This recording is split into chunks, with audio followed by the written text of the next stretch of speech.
Friends, Kallur സൈഡിലേക്ക് എല്ലാവർക്കും സ്വാഗതം. ഇന്ന് ഏപ്രിൽ 24. ഇന്ന് നമ്മുടെ വലിയൊരു സ്വപ്നം സാധിച്ചിട്ട് ഇന്ന് 2 വർഷമായിട്ടുണ്ട്. 2 വർഷം മുമ്പ് ഏപ്രിൽ 24-നായിരുന്നു. അന്നൊരു 10ാം ഉദയമായിരുന്നു. അന്നായിരുന്നു നമ്മൾ വീട് വച്ച് പാല് കാച്ചിയത്. അത് നമ്മൾ ഏകദേശം ഒരു 10-12 വർഷത്തോളം കാത്തിരുന്ന് വച്ചൊരു വീടായിരുന്നു. അപ്പോൾ അത് ആലോചിക്കുമ്പോഴൊന്നും വളരെ സന്തോഷത്തോട് ഇരിക്കുകയാണ്. പിന്നെ അതിൻ്റെ ഒരു ചെറിയൊരു വീഡിയോ കണ്ടാലോ? അപ്പോൾ അതിൻ്റെ 2 വർഷം മുമ്പുള്ള വീഡിയോ ആയത് കാരണം ഞാൻ എടുത്തതല്ല, ഇവിടെ നിന്ന് പലരുമായിട്ട് എടുത്തതാണ്. പിന്നെ അതിൻ്റെ കുറേ പോരായ്മകളൊക്കെ ആ വീഡിയോയിലുണ്ട്. നമ്മൾ കുറേ കാലം കാത്തിരുന്ന് അങ്ങനെ ചേട്ടൻ്റെ കയ്യിൽ വീട്ടിൻ്റെ വിളക്ക് കൊടുക്കുന്ന ആ ഒരു രംഗമായിരുന്നു കേട്ടോ. ഇന്നും ആലോചിക്കുമ്പോൾ വലിയ സന്തോഷമാണ്. കാരണം 10-12 വർഷം എന്ന് പറയുമ്പോൾ നമ്മളൊരു വീട്ടിന് വേണ്ടി കാത്തിരിക്കുക എന്ന് പറയുന്നത്, ഈ കാലത്തും ഇതുപോലെ ഒരുപാട് ആൾക്കാരുണ്ട്. 2 വർഷത്തിൻ്റെ ഒരു വ്യത്യാസമേ ഉള്ളൂ. എന്നാലും നമ്മൾ അത്രത്തോളം കഷ്ടപ്പെട്ടിരുന്നു. എങ്ങനെയെങ്കിലും ഒരു വീട് വെച്ച് കയറാൻ സാധിച്ചെങ്കിൽ നമ്മൾ ഒരുപാട് ചിന്തിച്ച സമയങ്ങളുണ്ടായിരുന്നു. വീട് നമുക്കുണ്ടായിരുന്നു, പഴയൊരു വീടായിരുന്നു. അത് ചീത്തയായി പൊട്ടി പൊളിഞ്ഞൊക്കെ ഇരിക്കുകയായിരുന്നു. അപ്പോൾ അത് കാരണം എങ്ങനെയെങ്കിലും നമുക്ക് ഒരു വീട് വെച്ച് കയറണം എന്നുള്ള ആഗ്രഹം അങ്ങനെയായിരുന്നു ഉണ്ടായത്.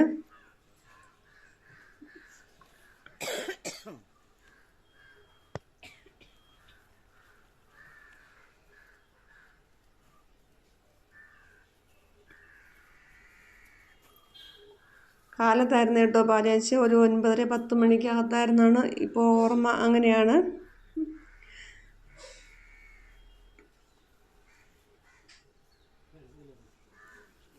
ഇപ്പം നമ്മൾ കൊടുത്തായിരുന്നു ചെയ്യിപ്പിച്ചത് എല്ലാം. ഇതിൻ്റെ ഓരോന്നിൻ്റെ പുറകെ ഇപ്പോൾ ചേട്ടൻ നടക്കാനുള്ള സമയക്കുറവ് കാരണം നമ്മൾ മൊത്തത്തോടെ കൊടുത്ത് ചെയ്യിപ്പിച്ചായിരുന്നു. പക്ഷെ നമ്മൾ ചെറിയൊരു രീതിക്കുള്ളൊരു വീട് മതി എന്നുള്ളതായിരുന്നു നമ്മൾ ആഗ്രഹവും. കാരണം നമ്മളതിൽ അതിനനുസരിച്ചുള്ള സാമ്പത്തികം ഉണ്ടായിരുന്നുള്ളൂ. പിന്നെ അത് വെച്ച് വന്നപ്പോൾ കുറച്ച് ഒരു 2 റൂമിൻ്റെ ഒക്കെ വ്യത്യാസമൊക്കെ വന്നു. അങ്ങനെ ഇപ്പം നമുക്ക് കുറേ കടങ്ങൾ വരുമല്ലോ ഒരു വീട് വയ്ക്കുമ്പോൾ. അതിൻ്റേതായ കുറച്ച് ബാധ്യതകൾ നമുക്കിപ്പോഴും ഉണ്ട്. എന്നാലും വളരെ സന്തോഷത്തിലാണ്. പിന്നെ പാല് കാച്ചിന് വേണ്ടി നമ്മൾ തലേദിവസം രാത്രി ഞാൻ ചേട്ടനും കൂടി പോയിട്ടായിരുന്നു ഈ കലമൊക്കെ വാങ്ങിയത്. അപ്പോൾ എനിക്കിൻ്റെ അളവറിയാത്തത് കാരണം കലം വാങ്ങിയത് കുറച്ച് വലുതായിപ്പോയി. അപ്പം പാല് തിളയ്ക്കാനും അതിന് വേണ്ടി സമയമെടുത്തു. ഇത് കത്തിച്ചപ്പോൾ ഇതിൻ്റെ പുക അടിച്ചപ്പോൾ തന്നെ എനിക്ക് നിൽക്കാൻ പറ്റാതായി, കണ്ണ് തുറക്കാൻ പറ്റാത്ത ഒരിതായി. പിന്നെ അവരെല്ലാവരും കൂടി, നമ്മളെ കോൺട്രാക്ടറായിരുന്നു, വൈറ്റ് ഷർട്ടൊക്കെ ഇട്ടിരുന്നത് കോൺട്രാക്ടറും നമ്മൾ എല്ലാവരും കൂടി തന്നെ തീയെ കത്തിച്ചു. എല്ലാവരും പ്രതീക്ഷിച്ച് നിൽക്കുകയായിരുന്നു ഇപ്പം തന്നെ പാല് പൊങ്ങുമെന്ന്. കാരണം കലം വലുതായത് കാരണമാണ് ഇത്രയും ലേറ്റാവുന്നത്.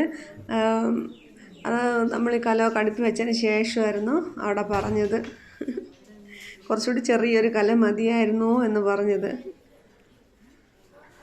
ഞാൻ വീടിൻ്റെ ഫുൾ വീഡിയോ ഞാൻ രണ്ടാമത് ഒരു ഹോം ടൂറായിട്ട് ഇടുന്നുണ്ട് കേട്ടോ. ഇതിപ്പോൾ ഞാൻ പറഞ്ഞില്ലേ, ഞാൻ എടുത്തതല്ല. അന്ന് ഇവിടെ നിന്ന് കുറേ ചേച്ചിമാരെല്ലാവരും കൂടി എടുത്ത വീഡിയോ എനിക്ക് ഷെയർ ചെയ്ത് എൻ്റെ കയ്യിൽ കിട്ടിയ കുറച്ച് ഭാഗങ്ങളായിരുന്നു ഈ വീഡിയോ ഞാൻ ഉൾപ്പെടുത്തിയിട്ടുണ്ടായിരുന്നത്. അല്ലാതെ ഞാൻ ഇതിൻ്റെ ഒരു ഹോം ടൂറായിട്ട് നമ്മളൊരു വീഡിയോ രണ്ടാമത് കറക്റ്റ് ചെയ്ത് ഇടുന്നതായിരിക്കും. കല്യാണി പിള്ളേരെല്ലാവരും ഇങ്ങനെ ഫോൺ വെച്ച് റെഡിയായി നിൽക്കുകയായിരുന്നു. ഈ പാലൊന്ന് തിളച്ച് പൊങ്ങണിൻ്റെ ഒരു വീഡിയോ എടുക്കണമെന്ന് പറഞ്ഞിട്ട്. ഇത് നാത്തൂന്ന് റെഡിയായി നിൽക്കുകയാണ്. ഇത് പാലൊന്ന് തിളച്ചിട്ട് വേണം അടുപ്പിൽ തീ കത്തിക്കാൻ പോകാനെന്ന് പറഞ്ഞുകൊണ്ട്. എനിക്ക് അധികം ഈ ചൂട് പറ്റില്ല എന്നവർക്ക് എല്ലാവർക്കും അറിയാം. അപ്പോൾ അതുകൊണ്ട് ഇങ്ങനെ കുറച്ച് കഴിയുമ്പോഴത്തേക്ക് ഞാൻ മാറുമെന്ന് എല്ലാവർക്കും നല്ലപോലെ അറിയാം. അങ്ങനെ റെഡിയായി നിൽക്കുകയാണ്. അങ്ങനെ നമ്മൾ പാൽ തിളച്ച് പൊങ്ങി കേട്ടോ. 10ാം ഉദയമായിരുന്നു. അപ്പോൾ എല്ലാം കൊണ്ടൊരു നല്ലൊരു ദിവസമായിരുന്നു.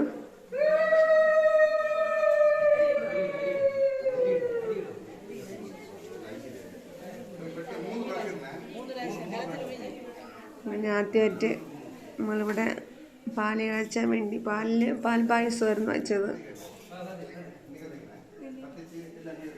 അങ്ങനെയാണല്ലോ എല്ലാവരും അങ്ങനെയല്ലേ ചെയ്യണത്. പാലല്ലേ അരിയിട്ട് പൊങ്കാൽ നമ്മളിടുന്നത്, പാൽ പായസം പോലെ.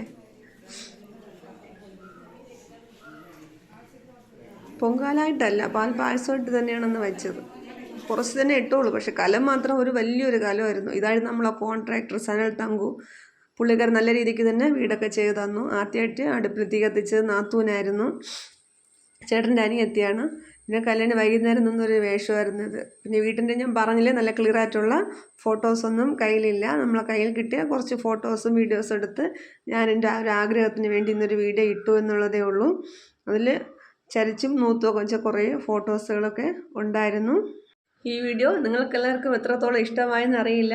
പക്ഷേ ഇത് നമുക്കെന്നും ഒന്നും ഓർക്കാൻ പറ്റുന്ന വളരെ വളരെ ഒരു ഭാഗ്യമായി നമ്മൾ കരുതുന്ന ഒരു ദിവസമായിരുന്നു. അപ്പോൾ ഈ വീഡിയോ ഇഷ്ടമായെങ്കിൽ നിങ്ങളെല്ലാവരും ലൈക്ക് ചെയ്യുക, ഷെയർ ചെയ്യുക, സബ്സ്ക്രൈബ് ചെയ്യുക, സപ്പോർട്ട് ചെയ്യുക. Okay, thank you.